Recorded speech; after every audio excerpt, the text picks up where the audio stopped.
మహారాష్ట్ర రాజకీయం అన్నటువంటిది ఫైనల్ అయిపోయింది. ఇంతవరకు కూడా దాంట్లో తేలాల్సినటువంటి అంశం ఏంటి అంటే డిప్యూటీ సీఎం ఒప్పుకుంటాడా లేదా షిండే అన్నటువంటి. ఇప్పుడు ఇక భారతీయ జనతా పార్టీ అయితే మొండిగానే ఉంది.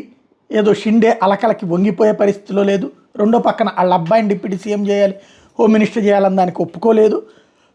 ఫైనల్గా హాస్పిటల్ నాటకాలు పూర్తి చేసి తాజాగా ఒక ఫార్ములా ఫైనల్ చేశారు. మహాయతి కూటమి ఏదైతే ఇక్కడ చాలా తెలివిగా వ్యవహరించింది బీజేపీ అధినాయకత్వం అమిత్ షా. మొన్న అమిత్ షా తేల్చి చెప్పింది ఏంటంటే బీజేపీనే ముఖ్యమంత్రి అన్నటువంటిది. ఎనఫ్ మంత్రులు అది అక్కడ తేల్చినట్టు కాకుండా మీ ముగ్గురు కూర్చుని తేల్చుకోండి అన్నటువంటిది చెప్పి పంపించేశారు. అప్పటి నుండి పేచీ పెట్టి కథ నడిపే ప్రయత్నం చేశాడు షిండే. భారతీయ జనతా పార్టీ వంగిపోతుంది లొంగిపోతుంది అనుకున్నాడు, కానీ భారతీయ జనతా పార్టీ స్ట్రాంగ్గా ఉండేటప్పటికి తన జ్వరం నాటకాలు పక్కన పెట్టాడు. ఫైనల్గా 21 మంది మంత్రులు భారతీయ జనతా పార్టీ తరఫున ఉండబోతున్నారు మహారాష్ట్రలో. అలాగే శివసేన తరఫున 12 మంది మంత్రులు ఉండబోతున్నారు. షిండే వర్గం తరఫున ఎన్సీపీ తరఫున ఏదైతే అజిత్ పవార్ తరఫున 10 మంది మంత్రులు ఉండబోతున్నారు.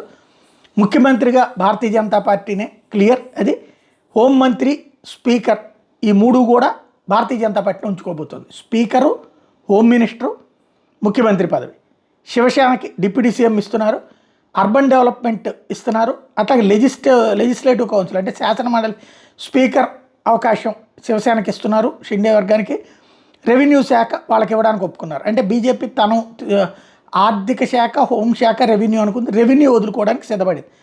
అలాగే ఎన్సీపీ ఏదైతే శరద్ పవార్ వర్గం, అజిత్ పవార్ వర్గం, అజిత్కి డిప్యూటీ సీఎం, అలాగే ఆర్థిక శాఖ ఎన్సీపీ తీసుకుంది, డిప్యూటీ స్పీకర్ కూడా తీసుకుంది. ఇక్కడ ఇందులో బీజేపీ త్యాగం చేసింది ఏంటంటే ఫైనాన్స్ డిపార్ట్మెంట్ ఏమో అజిత్ పవార్ వాళ్ళకి, అదే సందర్భంలో ఏదైతే రెవెన్యూ శాఖ ఏమో శివసేనకి ఇవ్వడం ద్వారా వాళ్ళ కోరికలు తీర్చినట్టయింది.